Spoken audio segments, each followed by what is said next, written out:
अब हम बात करेंगे मज़दूर एवं स्वदेशी आंदोलन में क्या संबंध रहा। जैसे आप लोग जानते हैं कि पहली बार इसमें मज़दूरों ने और जो शहरी निम्न वर्ग के लोग थे उन्होंने स्वदेशी आंदोलन में जो है भाग लिया और राष्ट्रीय स्तर पे उनकी भूमिका हमें दिखाई देती है। और आप जानते हैं कि यह आंदोलन अब धीरे धीरे बड़ा होता जा रहा है। जैसा कि आप जानते हैं, नरम दल और गरम दल में एक विवाद था कि कुछ लोग जो नरम दल के नेता थे ये केवल बंगाल तक इस आंदोलन को सीमित रखना चाहते थे, और जबकि गरम दल के जो नेता थे वो चाहते थे पूरे भारत में इसका विस्तार हो, यानी जो है बंगाल के बाहर भी इसका विस्तार हो। तो देखते हैं मज़दूरों और स्वदेशी आंदोलन के दौरान क्या हुआ और राष्ट्रीय आंदोलन अन्य किन क्षेत्रों में फैला, उसको हम देखेंगे। बड़े ध्यान से चीज़ों को पढ़िएगा, बड़ा आसानी से चीज़ें आप समझ जाएंगे। आप जानते हैं पहली बार किसी राष्ट्रीय आंदोलन में मज़दूरों की भागीदारी देखी गई। यहाँ पर मज़दूरों की समस्याओं को राष्ट्रीय स्तर पर पहली बार उठाया गया और अश्वनी कुमार बनर्जी यहाँ पे एक प्रमुख मज़दूर नेता बनकर उभरे और ये प्रमुख मज़दूर नेता थे। 1906 में बजबज में इन्होंने इंडियन मिल हैंड्स एसोसिएशन की स्थापना की और आंदोलन के दौरान अगर आप देखें तो ईस्टर्न रेलवे तथा कलायू जूट मिल के मज़दूरों ने भी हड़ताल की। तो इस प्रकार से आपको ये चीज़ दिखाई देगी कि यहाँ पे मज़दूर और जो स्वदेशी आंदोलन है एक साथ जो है कि हमें दिखाई देगा और राष्ट्रीय स्तर पे मज़दूरों की उपस्थिति दिखाई देगी। अब हम देखते हैं कि जो स्वदेशी आंदोलन है वो अन्य किन क्षेत्रों में फैला। तो जैसा कि आप जानते हैं ये बंगाल से शुरू हुआ, ये महाराष्ट्र में, पंजाब में, मद्रास में, अन्य जगहों पे, दिल्ली में भी फैला, लेकिन जो है कहीं पे इसका प्रभाव ज़्यादा रहा तो कहीं पे इसका प्रभाव कम रहा। जैसे महाराष्ट्र में अगर हम देखें तो तिलक ने स्वदेशी वास्तु प्रसारणी सभा की यहाँ पे स्थापना की, ये बात नोट करने वाली है। पूना में विदेशी कपड़ों की होली जलाई गई। तिलक की गिरफ्तारी पर मज़दूरों ने हड़ताल की। लेनिन ने इस घटना की प्रशंसा की कि भैया जो है मज़दूर अब जो है कि किसी आंदोलन में, भारत के मज़दूर किसी आंदोलन में भाग ले रहे हैं।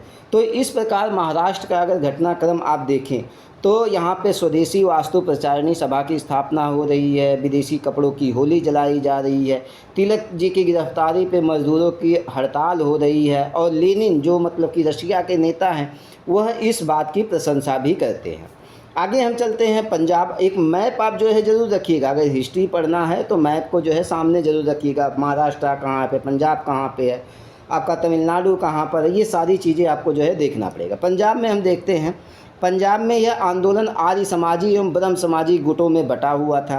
लाला लाजपत राय एवं लाला हंसराज आर्य समाजी नेता थे जो आंदोलन का नेतृत्व कर रहे थे। इन्होंने पंजाबी नामक अखबार भी निकाला। तो इस प्रकार से पंजाब में आप देखेंगे कि ये चीज़ें हमें दिखाई देती है। वहीं लाला हरकिशन हैं, लाला हरकिशन लाल ब्रह्म समाजी गुट के से संबंधित थे और इन्होंने द ट्रिब्यून अखबार निकाला। आगे चलकर पंजाब नेशनल बैंक की भी स्थापना हुई। तो इस प्रकार से पंजाब में आप देख रहे हैं जो स्वदेशी आंदोलन है किस प्रकार से फैला, ब्रह्म समाजी और जो है कि आर्य समाजी गुट में यह आगे बढ़ा। फिर जमींदार, एक जो है कि नोट करके आप लोग लिख लीजिएगा कि जमींदार नामक अखबार सिराजुद्दीन का था जो पंजाब से निकलता था। अब हम आगे देखते हैं मद्रास में जो है इस आंदोलन को कैसे फैलाया गया, किसके द्वारा फैलाया गया। तो मद्रास में यह आंदोलन चिदम्बरम पिल्ले एवं सुब्रमण्यम शिवा के नेतृत्व में फैला, यानी ये वहाँ के स्वदेशी नेता थे। पिल्ले ने एक स्वदेशी स्टील नेविगेशन कंपनी बनाई और इस कंपनी की जहाज़ कोलंबो तक जाती थी। यानी जो है कि इस प्रकार से आप देखेंगे कि वहाँ पे भी मद्रास में भी यह आंदोलन अपना रूप ले रहा है। इसी प्रकार से आप देखेंगे कि आंध्र प्रदेश का जो तटीय इलाका है इसमें भी इसका विशेष प्रभाव रहा। आंध्र प्रदेश में 1906 में यहाँ पे वंदे मातरम आंदोलन चलाया गया। यहाँ के जो प्रमुख नेता थे आंध्र प्रदेश के कृष्णा राव थे, हरि सर्वोत्तम राव थे। इसी आंदोलन के दौरान अगर आप देखेंगे पट्टाभी सीतारमैया एवं टी प्रकाशम जैसे गांधीवादी नेताओं का भी उदय होता है जो आगे चलकर भाषा के आधार पर एक अलग तेलुगु राज्य की मांग करते हैं। तो इस प्रकार से आप देख रहे हैं महाराष्ट्र में, पंजाब में, मद्रास में, आंध्र प्रदेश में, दिल्ली में तमाम जगहों पे ये आंदोलन धीरे धीरे फैल रहा है। दिल्ली में सैयद हैदर रजा जो है इस आंदोलन का नेतृत्व कर रहे हैं। उत्तर प्रदेश और गुजरात की अगर बात करें तो यहाँ पे इसका प्रभाव अत्यंत ही कम रहा। यूपी में 3M तथा मोतीलाल नेहरू ने सरकार के साथ सहयोगात्मक रवैया अपनाया।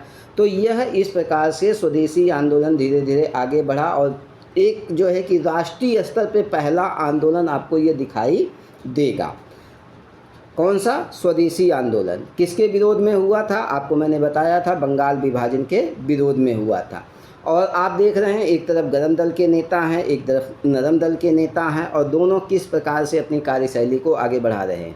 अगर आप जो है बहुत विधिवत तरीके से मेरी वीडियो को जो है फॉलो करते हैं, इसको पढ़ते हैं, तो आपका UPSC, UPPCS तमाम जो छोटे बड़े एग्ज़ाम हैं जिसमें GS वाला पोर्शन पूछा जाता है, उसमें हिस्ट्री वाला जो क्वेश्चन आता है, आप जो है बड़े आराम से सॉल्व।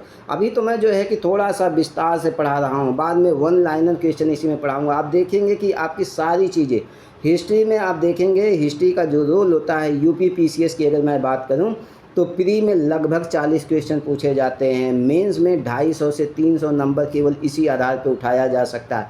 अगर इसमें निबंध भी इंक्लूड कर दूं तो लगभग 500 नंबर आप केवल और केवल हिस्ट्री से उठा सकते हैं। ये मामूली बात नहीं है। और अगर आप जो है UPSC की बात करें तो UPSC में भी सेम 100 क्वेश्चन में लगभग 18 से 20 क्वेश्चन केवल और केवल हिस्ट्री से आता है, और मॉडर्न इंडिया से उसमें 10 से 12 क्वेश्चन आता है 100 में। ये समझ लीजिए कि कितना इम्पोर्टेंट है आपके लिए मॉडर्न इंडिया। तो किताबें भी साथ में पढ़ना होगा, साथ साथ मैं आपको फ्री कोचिंग जो है दे रहा हूँ। बस फ़र्क इतना है, लोगों के पास डिजिटल बोर्ड है, मैं आने वाले समय में डिजिटल बोर्ड लगाऊँगा। तो आप लोगों को वीडियो पसंद आ रही है तो वीडियो ज़रूर जो है कि शेयर करिए और इस चैनल को सब्सक्राइब कर लीजिए और इस वीडियो को लाइक करिए। धन्यवाद दोस्तों, नमस्कार।